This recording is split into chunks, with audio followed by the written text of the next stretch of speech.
ಪ್ರತಿ ವರ್ಷ ಕಂಬ ಹೇಗೆ ನಡೆಯುತ್ತೋ ಈ ವರ್ಷ ಆ ರೀತಿ ನಡೆಯೋದಿಲ್ಲ. ಜಗಳಗಳು ಅದಾದ್ಮೇಲೆ ಅರ್ಧಕ್ಕೆ ಕಂಬ ಹೇರಿದಂತ ವ್ಯಕ್ತಿ ಮೇಲಿಂದ ಕೆಳಗೆ ಬೀಳ್ತಾನೆ.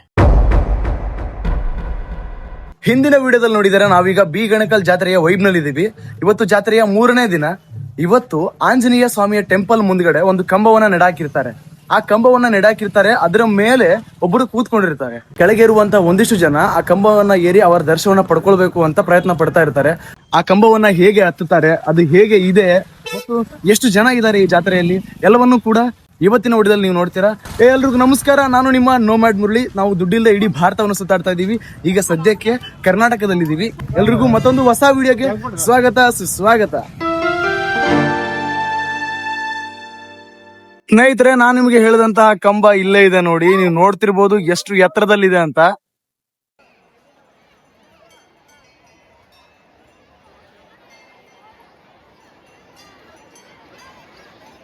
ಪ್ರತಿ ವರ್ಷ ಜಾತ್ರೆಯಲ್ಲಿ ಈ ಕಂಬ ಹತ್ತುವುದು ಇದ್ದೇ ಇರುತ್ತದೆ. ಈ ವರ್ಷದ ಕಂಬ ಯಾವ ರೀತಿ ಕಾಣ್ತಾ ಇದೆ ಅಂತ ನೀವು ನೋಡ್ತಿದ್ದೀರಾ.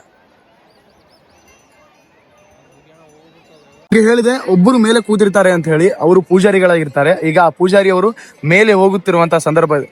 ಇನ್ನೊಂದು ಇಂಪಾರ್ಟೆಂಟ್ ಕ್ರೇಜಿ ವಿಚಾರ ಏನಂದ್ರೆ, ಆ ಕಂಬವನ್ನ ಹತ್ತಿರ್ತಾರಲ್ಲ ಅವಾಗ ಎಲ್ಲರೂ ಸುಮ್ನೆ ಇರಲ್ಲ, ಆಗ ಕೆಳಗಿಂದ ನೀರು ಹೋಗ್ತಾ ಇರ್ತಾರೆ. ಇವರು ಮೇಲೆ ಹೋಗಿ ಕೂತ್ಕೊಂಡು ಏನ್ ಮಾಡ್ತಾರೆ ಅಂತ ನಿಮ್ಗೆ ಪ್ರಶ್ನೆ ಬರಬಹುದು. ಇವರು ಮೇಲಿಂದ ಕಂಬಕ್ಕೆ ಹಾಲು ಮಜ್ಜಿಗೆ ಎಲ್ಲವನ್ನೂ ಕೂಡ ಸುರಿತಾ ಇರ್ತಾರೆ.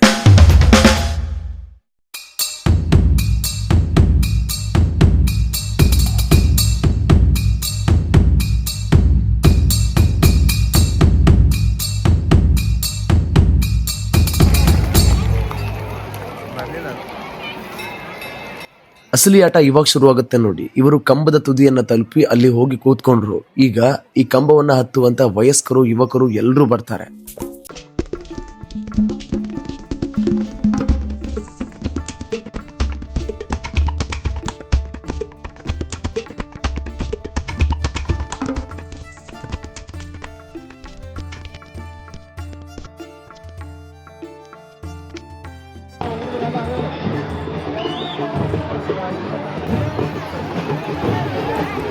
ಅಲ್ಲಿ ತಲೆಗೆ ಕೇಸರಿ ಶಾಲನ ಸುತ್ತಕೊಂಡು ಬನಿಯನ್ ಮೇಲೆ ಎಲ್ಲರೂ ಕೂಡ ದೇವರ ದರ್ಶನಕ್ಕೆ ಅಂತ ಹೋಗ್ತಾ ಇದ್ದಾರೆ ನೋಡಿ, ಅವರೇ.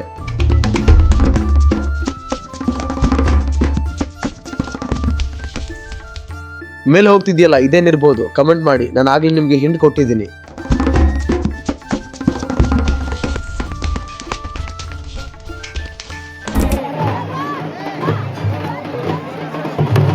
ಪಲ್ಲಕ್ಕಿಯ ಜೊತೆಗೆ ಕಂಬವನ್ನು ಹತ್ತುವಂತಹ ವ್ಯಕ್ತಿಗಳು, ಹುಡುಗರು ಎಲ್ಲರೂ ಸೇರಿ ದೇವಸ್ಥಾನದ ಆವರಣದಲ್ಲಿರುವಂತಹ ಪ್ರಮುಖ ಸ್ಥಳಗಳಿಗೆ ಹೋಗಿ ನಮಸ್ಕರಿಸಿ ಬರ್ತಾರೆ.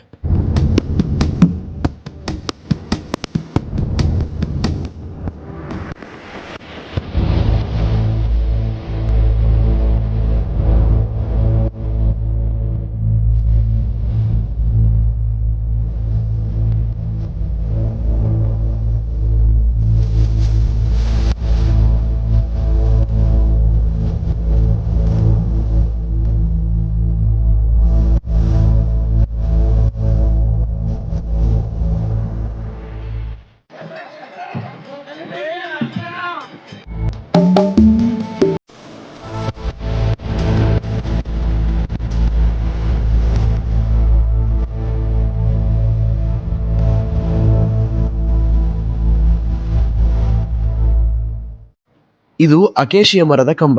ಕಂಬ ಹತ್ತುವಾಗ ಯಾವುದೇ ಅನಾಹುತಗಳಾಗಬಾರ್ದು ಅಂತ ಆ ಕಡೆ ಈ ಕಡೆ 2 ದೊಡ್ಡ ಹಗ್ಗಗಳನ್ನು ಕಟ್ಟಿರ್ತಾರೆ.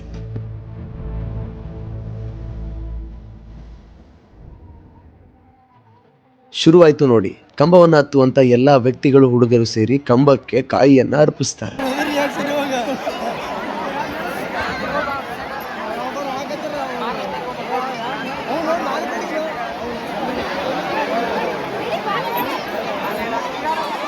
ಯಾಕೆ ಚಿಕ್ಕ ಮಕ್ಕಳನ್ನ ಕಂಬಕ್ಕೆ ಮುಟ್ಟಿಸಿ ಹಿಂದೆ ತೆಗಿತಾ ಇದ್ದಾರೆ? ಯಾಕಂದ್ರೆ ಇದು ಕೂಡ ಒಂದು ಹರಕೆ.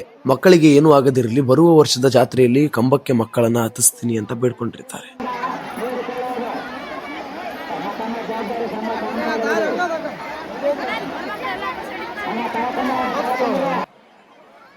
ಜನಸಾಗರ ನೋಡಿ ಯಾವ ರೀತಿ ಇದೆ ಅಂತ. ಈಗ ಮಕ್ಕಳದ್ದು ಮುಗಿದ ಮೇಲೆ ದೊಡ್ಡವರದ್ದು ಶುರುವಾಗುತ್ತದೆ.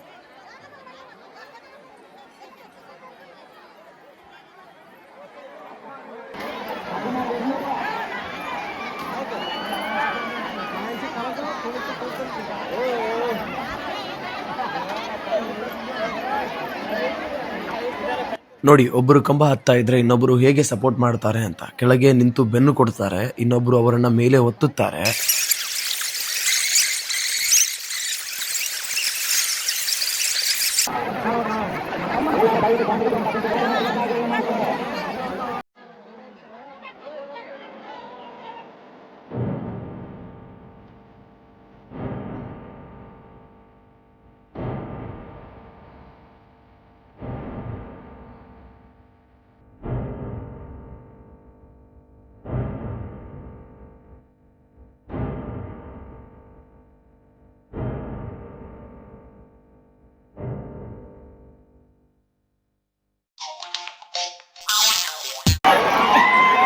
ವಿಡಿಯೋ ಶುರುವಾದಾಗಲೇ ಹೇಳಿದ್ದೆ ನಾನು ಒಂದು ಕ್ರೇಜಿ ವಿಚಾರ ಏನು ಅಂತ. ಏನಂದ್ರೆ ಕೆಳಗಡೆಯಿಂದ ಹಾಲು, ಮಜ್ಜಿಗೆ, ನೀರು ಎಲ್ಲವನ್ನೂ ಕೂಡ ಅವರ ಮುಖಕ್ಕೆ ಎರಚ್ತಾ ಇರ್ತಾರೆ.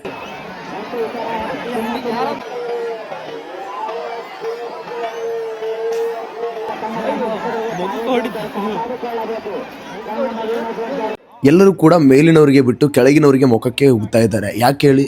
ಅವರೇ ಬೇಸ್ಮೆಂಟ್ ಅಲ್ವಾ. ಕೆಳಗಿನವರು ಗಟ್ಟಿಯಾಗಿ ನಿಂತಿದ್ರೆ ಮೇಲಿನವರು ಆರಾಮವಾಗಿ ಏರ್ತಾರೆ. ಕೆಳಗಿನವರು ಏನಾದ್ರು ಬಿಟ್ರೆ ಮೇಲಿನವರು ಕೆಳಗೆ ಬೀಳ್ತಾರೆ.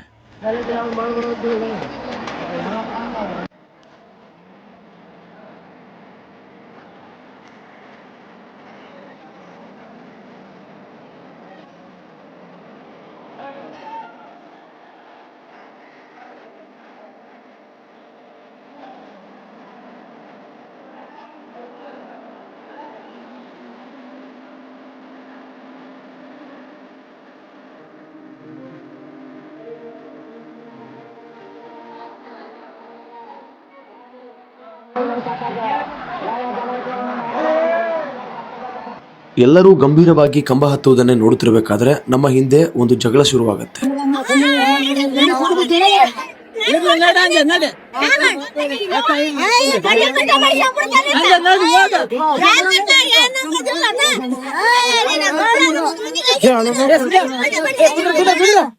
ಜಗಳ ಏನಾಯ್ತು, ಯಾಕಾಯ್ತು ಅಂತ ನನಗೆ ಗೊತ್ತಿದೆ, ಆದರೆ ಅದು ನಮಗೆ ಅನಾವಶ್ಯಕ.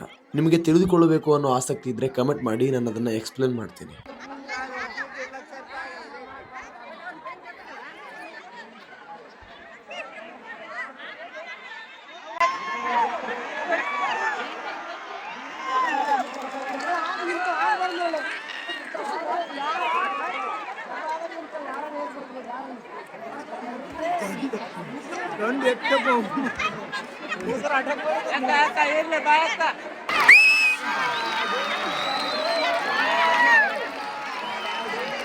ಈಗ ಅರ್ಧ ಕಂಬವನ್ನು ಹತ್ತಿ ತಲುಪಿದ್ದಾರೆ, ಉಳಿದಿರೋದು ಇನ್ನರ್ಧ ಕಂಬ. ಅಷ್ಟರಲ್ಲಿ ಒಂದು ಅನಾಹುತ ಆಗುತ್ತೆ.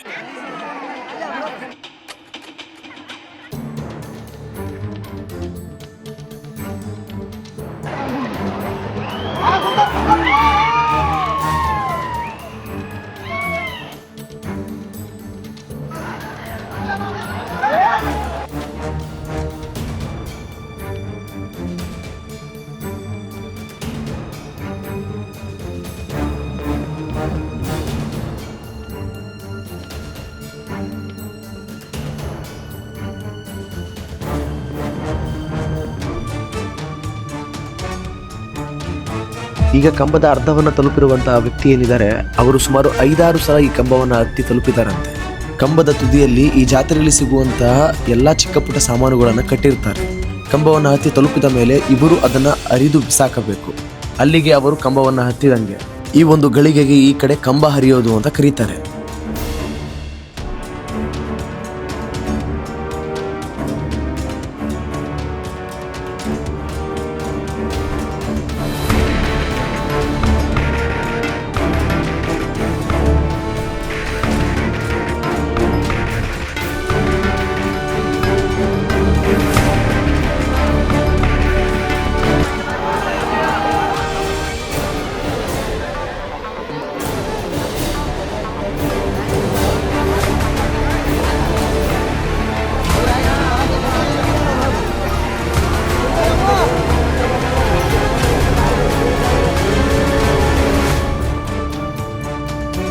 ಆಯ್ತು, ಮುಗಿದು ತಲುಪಲೇಬೇಕು ಅನ್ನುವಷ್ಟರಲ್ಲಿ ಅನಾಹುತ.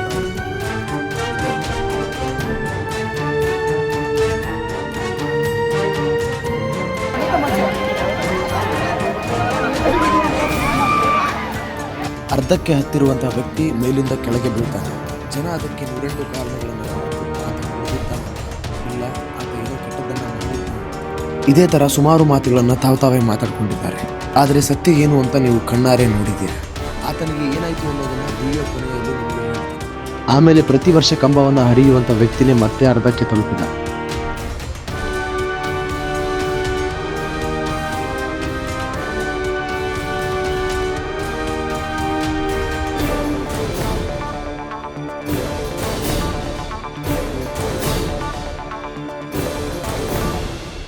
ಇದ್ದಕ್ಕಿದ್ದಂತೆ ಮೇಲೆ ಇದ್ದ ವ್ಯಕ್ತಿ ಇಳಿಯಕ್ಕೆ ಶುರು ಮಾಡ್ತಾನೆ. ಆತ ಇಳಿದಿದ್ದು ಯಾಕಂದ್ರೆ ಊರಿನ ಎಲ್ಲ ಹಿರಿಯರು ಕೆಳಗಿನಿಂದ ಇಳಿ ಅಂತ ಹೇಳ್ತಾ ಇರ್ತಾರೆ. ನನಗೂ ಗೊತ್ತಾಗಲ್ಲ ಯಾಕೆ ಇಳಿ ಅಂತ ಹೇಳ್ತಾ ಇದ್ದಾರೆ ಅಂತ. ಆದ್ರೆ ಆಮೇಲೆ ಊರಿನ ಹಿರಿಯರ ಬಾಯಿಂದ ಕೇಳಿದಾಗ ಗೊತ್ತಾಗುತ್ತೆ. ಕತ್ತಲಾಗಿದೆ, ಸಮಯ ಮೀರಿದೆ, ಈ ವರ್ಷ ಇನ್ನೂ ಕಂಬ ಹರಿದಿಲ್ಲ ಎಂದಾದ್ರೆ ಈ ವರ್ಷ ನಮಗೆ ಏನೋ ಕೆಡುಕು ಕಾದಿದೆ. ಹಂಗಾಗಿ ಮೇಲೆ ಇರುವಂತಹ ವ್ಯಕ್ತಿನೇ ಕಂಬವನ್ನ ಹರಿಯುತ್ತಾನೆ. ಇನ್ನೊಂದು ವಿಚಾರವನ್ನ ಹಿರಿಯರ ಬಾಯಿಂದ ಕೇಳಿದೆ. ಆ ಬಿದ್ದಂತ ವ್ಯಕ್ತಿಗೆ ಏನಾಯ್ತು ಅಂತ. ಏನೂ ಆಗಿಲ್ಲ ಅಂತ ಹೇಳಿದ್ದಾರೆ. ಆದ್ರೆ ಈಗ ಏನೂ ಆಗಿರ್ಲಿಕ್ಕಿಲ್ಲ, ಮುಂದೆ ಪಕ್ಕ ಅದು ರಿಫ್ಲೆಕ್ಟ್ ಆಗತ್ತೆ ಅಲ್ವಾ. ಇದಾಗಿತ್ತು ಇವತ್ತಿನ ವಿಡಿಯೋ. ಯಾರ್ಯಾರು ವಿಡಿಯೋನ ಪೂರ್ತಿ ನೋಡಿದ್ರ ಎಲ್ರಿಗೂ ಕೂಡ thanks for watching. Keep supporting. Love you all. ಮತ್ತೆ ಮುಂದಿನ ವಿಡಿಯೋದಲ್ಲಿ ಸಿಗೋಣ. ವಿಡಿಯೋ ಇಷ್ಟ ಆಗಿತ್ತು ಅಂದ್ರೆ ಲೈಕ್ ಮಾಡ್ರಿ, ಇಷ್ಟ ಆಗಿರ್ಲಿಲ್ಲ ಅಂದ್ರೆ ಮುಲಾಜ ಬೇಡ ಡಿಸ್ಲೈಕ್ ಮಾಡ್ರಿ. ಸಿಗೋಣ ಮತ್ತೊಂದು ಹೊಸ ವಿಡಿಯೋದಲ್ಲಿ.